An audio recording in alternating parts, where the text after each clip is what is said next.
हाय okay so एक गुण हमारा हो चुका है 3 ताल का। अब पिछले वीडियो से ये वीडियो में क्या बदला है? आई नो आप वही बोलते, मेरा हेयर स्टाइल, द लुक। नहीं, मैंने इस 3 ताल को फिर से लिखा है आपके लिए सो दैट ये एक गुण को, ताकि ये एक ही बार में एक ही लाइन पे पूरा समा जाए, क्योंकि इसके आगे का जो है ये एक गुण है। अब हम करेंगे दुगुन। तो दुगुन हिंदी का जो ये जो शब्द है इसका मतलब होता है 2 बार, दुगुन। ओके, लॉजिकली भी अगर हम समझना चाहें तो it's pretty easy that way. अब हम इस दुगुन को कैसे लिखेंगे? एक मात्रा में 2 बोल आएंगे। कैसे होगा ये देखते हैं। चलिए सबसे पहले मैं इधर हेडिंग डाल देती हूं, दुगुन।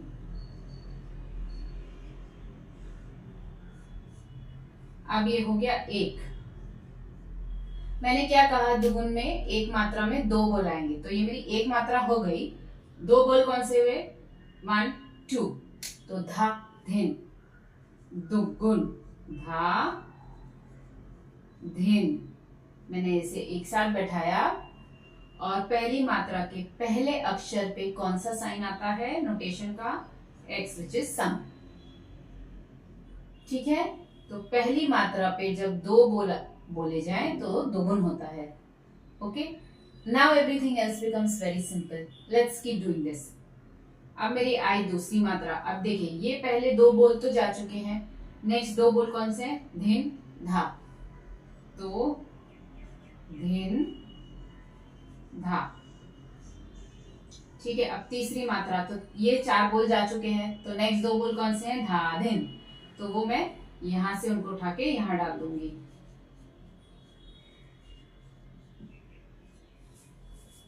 This is one of the easiest way of practicing, और सबसे बेस्ट वे है, क्योंकि इससे आपका पूरा अलाइनमेंट बनता जाएगा, आपको समझ में आएगा और आपको ये बहुत इंटरेस्टिंग भी लगेगा।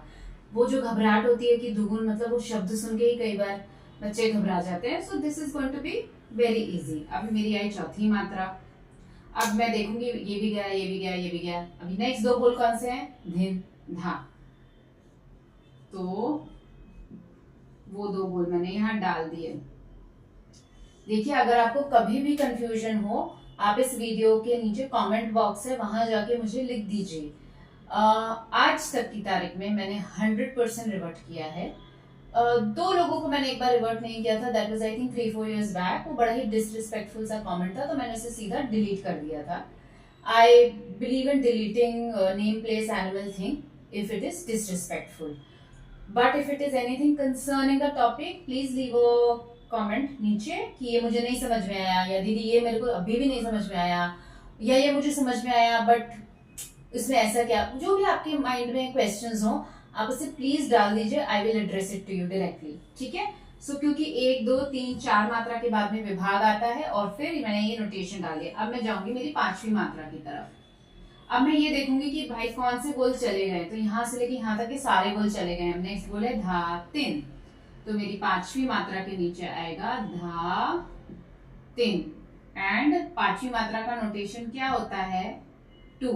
अब ये 2 ना कई बार आई टेल यू, कोई इधर डाल देता है, कोई इधर डाल देता है, नहीं, गलत हो जाएगा। और अब क्या किया आपने? ऐसे करने के बाद अपना मार्क्स दे दिया एग्जामिनर के हाथ में। अब एग्जामिनर का मन करेगा तो वो मार्क्स देंगे, नहीं करेगा तो नहीं देंगे, but we don't have to do that. तो हम इसको सही चीज को एकदम सही तरीके से करेंगे। 5वीं मात्रा के पहले अक्षर के नीचे नोटेशन 6। अब आई एम श्योर आपको ये आसान लग रहा होगा, तिनता। तो आप फटाफट फटाफट कर दीजिए, देखते हैं किसकी स्पीड ज्यादा है, मेरी या आपकी। नेक्स्ट 2 आ जाएंगे 7वीं मात्रा के नीचे, और 8वीं मात्रा पर आ गया धिंधा। अरे नहीं, खत्म करने का एक्साइटमेंट। धिन धा। अब आप बोलेंगे ये तो यहां से लेके यहां तक तो खत्म हो गया। हाँ, क्योंकि जब हम इसे लिखते हैं दुगुन में तो पूरा आवर्तन हमें करना पड़ता है 2 बार। तो एक हो गया यहां से यहां तक 1 टाइम। अब second time you will just follow it like that. तो यहाँ पर मेरा 9 10 11 12 13 14 15 16 नहीं आएगा, तो I will get it down here for you. 9, 10, 11, 12। अब 9, 10, 11, 12 यहाँ तक पूरा खत्म हो गया साइकिल। तो I am going to come back to 1। अब 1 पे वापस मैं 2 बोल उठा लूंगी। अब 9 के पहले अक्षर के नीचे मेरा नोटेशन जाएगा, जो कि 9 का नोटेशन है खाली, यानी 0। अब आप देख रहे हैं ये कैसा चल रहा है, क्योंकि ये पूरा पूरा एक बार हो गया, अब ये पूरा पूरा दूसरी बार होगा।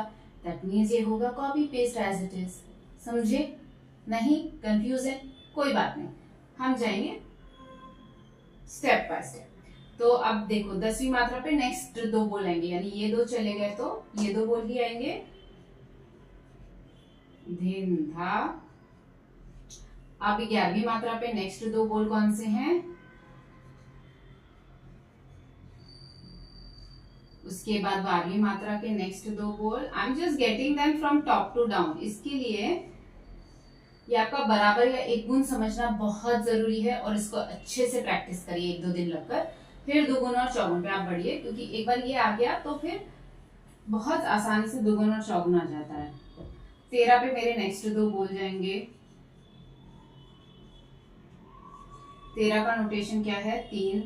13 मात्रा की पहली अक्षर के नीचे नोटेशन डाला मैंने। नेक्स्ट 2 क्या है? तिनता। 15 है ताधिन, और 16 होगा धिंधा। अब ये, अब क्या, can I leave it here? नहीं, हर चीज सम से चालू और सम पर खत्म होनी चाहिए। और क्योंकि अब मेरा 2 गुण खत्म हो गया है, तो मैं सिर्फ धा लिखूंगी जिसपे पूरा वजन पड़ेगा, और ये 2 गुण अब आपका कंप्लीट हुआ है। अब देखिए यहां से हमने क्या किया, रिवीजन। 2 गुण में 2-2 बोल जाते हैं, तो हमने 2-2 बोल हमारे 1 गुण से उठा के नीचे 2 गुण में प्लेस कर दिए, और 8वीं मात्रा तक पूरा 1 साइकिल ऑफ 3 ताल हो गया। 1 साइकिल ऑफ 3 ताल हो गया, तो हम 8 मात्रा पे नहीं रुकेंगे, क्योंकि हमको 2 गुण को भी 3 ताल है ना, तो 1 से 16 तक ले जाना ही पड़ेगा और सम पर खत्म करना पड़ेगा। तो सेम पैटर्न हमने हमारी आगे वाली मात्राओं पे किया, कि हम उसके 2-2 बोल लेते नीचे आ गए, और फिर फर्स्ट पे सम पे उसको खत्म किया। दिस इज योर कंप्लीट 2 गुण, which is logical and acceptable. इसे आप प्रैक्टिस करिए 2-3 बार। जब ये अच्छे से हो जाए, take 1 day, 2 day, take 1 week if you have it. आपके हाथ में अगर है 2 हफ्ते तो आप ले लीजिए, आराम से करिए। जब आपको लगे कि हाँ ये आपको बहुत अच्छी तरह से समझ में आ गया है, तो similar logic will apply to Chaugun, which will be your next video.